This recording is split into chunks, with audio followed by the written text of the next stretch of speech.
Hey, good morning, Choice Residential. Hope your day's off to a great start. Today, I want to show you how to correctly apply the initials for designated dual agency. And this will work both for the buyer agency agreement and the listing agent agreement.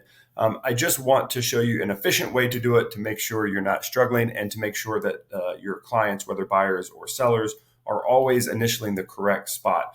As a refresher, we do require that all buyers and sellers agree to designated dual agency. And if for some reason they do not want to agree to designated dual agency, you need to speak with me before moving forward. Because in most instances, it would be because the buyer or seller does not understand what designated dual agency means. There are very few logical reasons why a buyer or seller would not prefer that arrangement over standard dual agency. So just speak with me and I'll help walk you and or the client through it. But let's take a look at the way this will work in .loop to help streamline this process for you.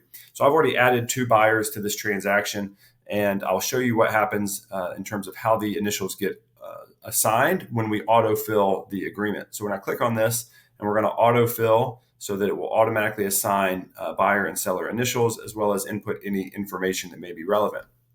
But as you can see here, after I've autofilled, it has already placed where I would sign and where Stacy would sign in this fictitious example. But let's go down and take a look at the area where they would initial for dual agency and or designated agency.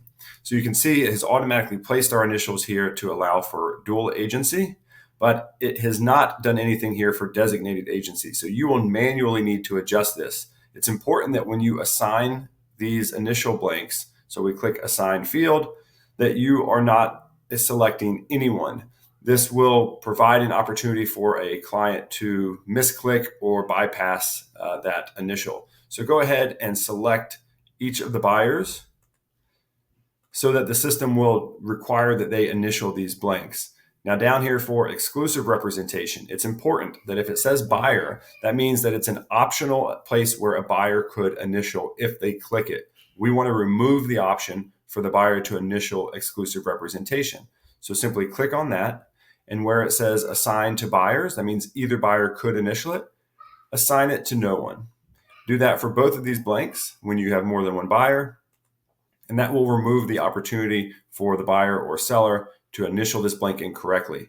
We have oftentimes seen buyers or sellers who have initialed dual agency, designated dual agency, and exclusive representation.